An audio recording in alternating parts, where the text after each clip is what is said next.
Hello အားလုံးပဲမင်္ဂလာပါရှင်ဒီချက်ခိုင်ဖြစ်ပါတယ် Julie RIC rice ကဆန်ကျွန်တော်ဒဇင်းဆန်ကြတော့ stranger rice stranger ဒဇင်း rice ကဆန်ဆိုတော့ဒဇင်းဆန်ဆိုတော့ stranger rice မဟုတ်ဘူးเนาะရှောက်ပြောတာဒီကျတော့ဒဇင်းဆန်တာကိုဒီချက်ဘယ်လိုပြောရလဲဆိုတော့ကျွန်တော်ပေါ့နော်လောကမှာလို့ပဲတွေ့ကြတယ်စုံကြတယ်ပြီးလဲပေါ့เนาะနောက်ဆုံးတော့ဒဇင်းဆန်သွားကြတယ်ပေါ့ကွယ်အဲ့တော့ဒဇင်းဆန်တာကိုကျွန်တော် cold shoulder လို့သုံးရတယ် sentence လေးနဲ့တချို့ example ပြလိုက် cold shoulder ကတော့ဒီဘယ်လိုသုံးရမလဲပေါ့နော်ဟော for example I thought she really loved me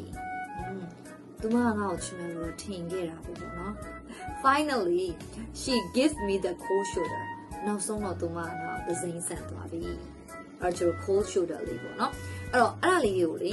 ကျွန်တော်အစားထိုးပြီးတော့နော်လူမဟုတ်နော်စလုံးလေးတွေကိုကျွန်တော်အစားထိုးပြီးတော့သုံးကြည့် example sentence လေးတွေရေးကြည့်ပေါ့နော်ဒီချက်စီလည်းပို့ပြီးလို့ရပါတယ်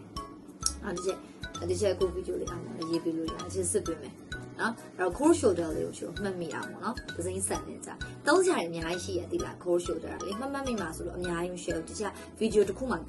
ဗီဒီယိုတစ်ပုဒ်မှာကျွန်တော်တစ်လုံးပေါ့နော် sharing လုပ်ပေးမယ်အဲ့ဒါလေးကိုကျွန်တော်လေးအေးကွာ example လေးတွေရေးကြည့်သုံးကြည့်မှတ်မိအောင်လုပ်ကြည့်ပေါ့နော်ဟိုဗီဒီယိုလေးကကျွန်တော်တင်လိုက်လို့ရှင်ကတော့10မိနစ်စာ2မိနစ်စာလောက်လေးပေါ့နော်ကြည့်လိုက်တယ်ကြည့်ပြီးတော့ဘာမှမထူဘာမှမမြင်ဘူးဖြစ်ရလေအောင်လေကြည့်ပြီးတော့တောင်းကြည့်နော်အဆင်ပြေတဲ့နေရာမှာတောင်းပြီးတော့ကျွန်တော်ရေးကြည့်